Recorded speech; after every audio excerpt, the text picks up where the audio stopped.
Welcome 9th class student. मैं Chittaranjan sir तुम लोगों को मैथ पढ़ाऊंगा चारों सेक्शन में। तो 9th क्लास का जो पहला चैप्टर है जिसको संख्या पद्धति कहते हैं, संख्या पद्धति। तो संख्या पद्धति के बारे में तुम लोग पहले से भी पढ़े हैं, जिसमें अंक संख्या इस सब की परिभाषा तुम लोग जानती होगी। अंक किसे कहा जाता है? अंक किसी वस्तु को गिनने के लिए जिन संकेतों का प्रयोग किया जाता है उसे अंक कहते हैं। और संख्या, अंक या अंकों के समूह को संख्या कहा जाता है। अब संख्या तुम लोग पढ़ी होगी कि संख्या दो प्रकार की होती है, वास्तविक संख्या और काल्पनिक संख्या।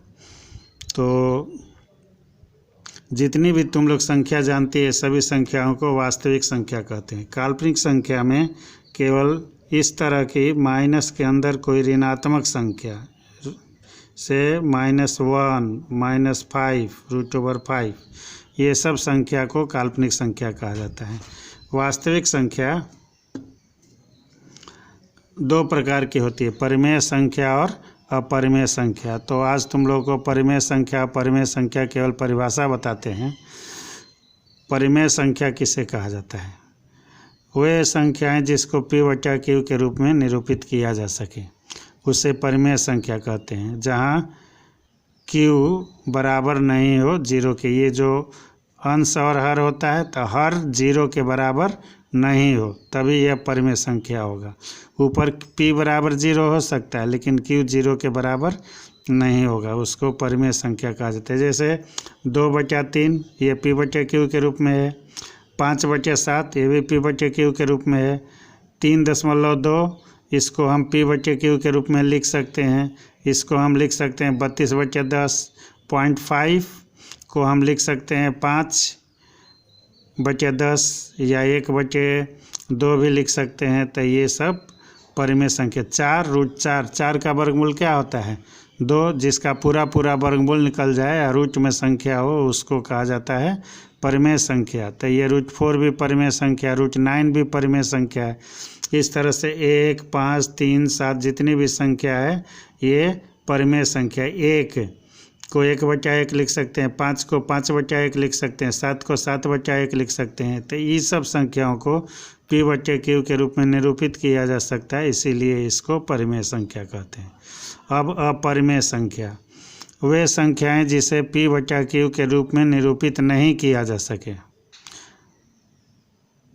अर्थात √Q के रूप वाली संख्या को अपरिमेय संख्या कहते हैं। जहां Q पूर्ण वर्ग संख्या नहीं हो, मतलब Q का पूरा वर्गमूल नहीं निकले, अर्थात Q के जगह पर 4, 9, 16, 25 ये संख्या नहीं हो। या जैसे पॉइंट वाली भी संख्या हो सकती है जिसका पूरा वर्गमूल निकल जाए, वो भी संख्या नहीं हो सकती है।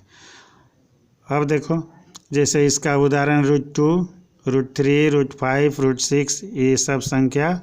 पाई भी एक अपरिमेय संख्या है, लेकिन पाई का मान 22/7 होता है, ये परिमेय संख्या। 22/7 ये क्या है? परिमेय संख्या। लेकिन पाई का मान, केवल पाई है, ये अपरिमेय संख्या है। इस तरह से ऐसी संख्या जिसको हम दशमलव के रूप में लिखें लेकिन संख्या बार रिपीट नहीं हो, बार नहीं आए, उसको अपरिमेय संख्या कहते हैं। जैसे मान लो कि 2.1, 2, 3, 4, 5, 6 इस तरह के संख्या को अपरिमेय संख्या कहेंगे।